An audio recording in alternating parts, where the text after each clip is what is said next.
Assalamualaikum. Selamat datang ke kelas Bahasa Melayu tahun 3 bersama Cikgu Rabiatul. Okey, baiklah, hari ini kita akan belajar tentang penjodoh bilangan. Objektif pembelajaran kita pada hari ini ialah murid dapat mengenal pasti 5 penjodoh bilangan dengan betul. Okey, kita lihat dulu apa itu penjodoh bilangan. Penjodoh bilangan ialah kata nama yang menjadi pasangan kepada kata bilangan, iaitu sebagai penerang bentuk atau keadaan pada kata nama yang mengikutinya. Okey, kita lihat contoh-contoh penjodoh bilangan. Okey, ada 9 contoh di sini. Yang pertama adalah helai, bilah, biji, buah, ikat, botol, batang, pasang, gulung. Okey, kita lihat satu persatu contoh penjodoh bilangan ini.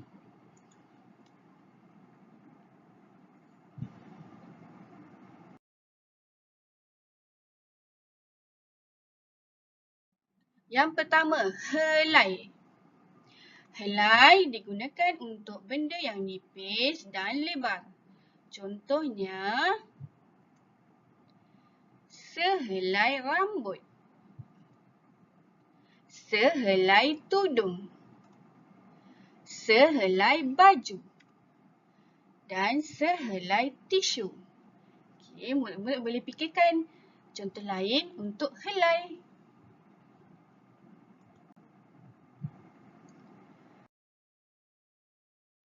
Okey, yang kedua, bilah. Bilah digunakan untuk benda yang tajam.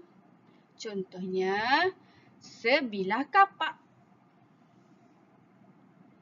sebilah pisau, sebilah gunting dan sebilah parang.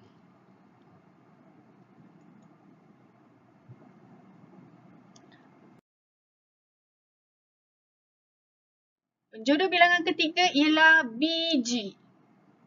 Digunakan untuk buah, sayur-sayuran dan benda yang kecil.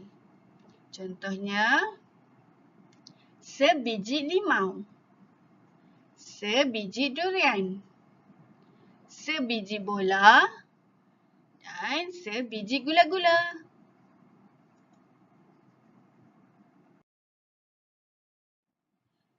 Seterusnya, penjodoh bilangan buah. Digunakan untuk benda yang besar, tempat dan semua jenis kenderaan.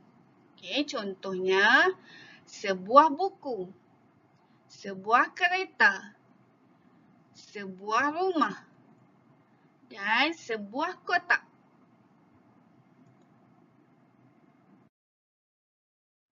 Penjodoh bilangan seterusnya, ikat.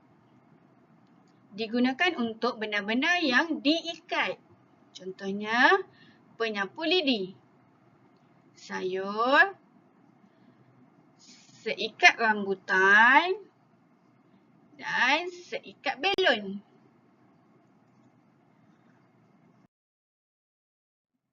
Seterusnya, botol. Penjodoh bilangan botol digunakan untuk benda yang diisi di dalam botol.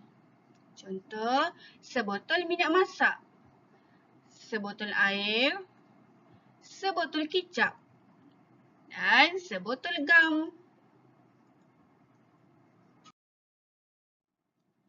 Seterusnya, penjodoh bilangan batang. Digunakan untuk benda yang panjang.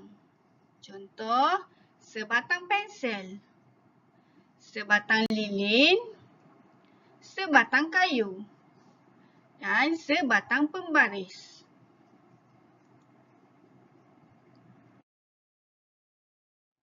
Seterusnya, penjodoh bilangan pasang. Digunakan untuk benda yang berpasangan. Okey, contohnya sarung tangan, sepasang stoking, Sepasang anting-anting. Sepasang kasut.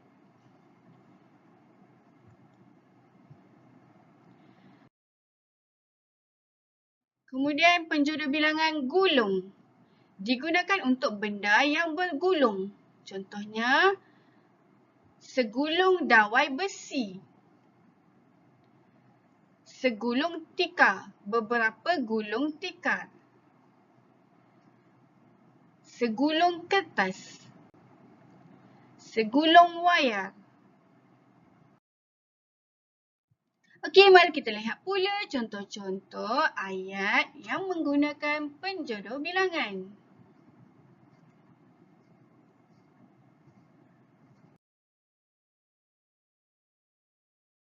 Okey, kita lihat yang pertama, helai.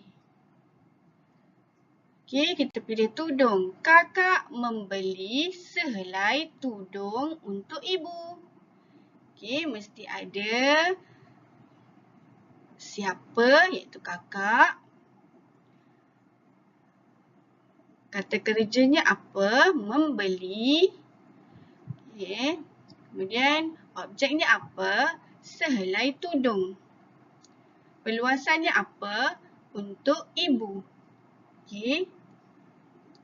Kemudian kita lihat contoh kedua iaitu bilah. Sebilah kapak. Ayah memotong kayu menggunakan sebilah kapak.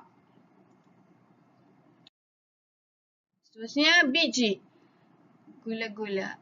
Adik membeli sebiji gula-gula di kedai. Seterusnya buah. Buku. Abang membeli sebuah buku di kedai buku. Penjodoh bilangan ikat. Rambutan. Ayah membeli seikat rambutan di kedai. Kemudian botol. Dengan contoh kicap. Adik mengambil sebotol kicap di dapur. Penjodoh bilangan bagi batang. Pensel. Adik membeli sebatang pensel di kedai buku. Penjodoh bilangan bagi pasang.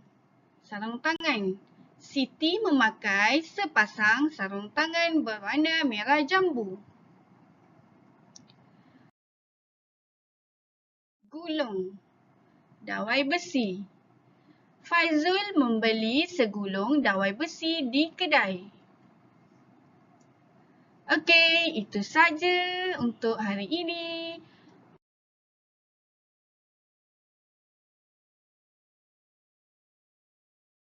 Apa itu penjodoh bilangan dan contoh-contoh cara untuk membuat ayat menggunakan penjodoh bilangan. Jangan lupa siapkan tugasan murid-murid semua. Terima kasih. Assalamualaikum.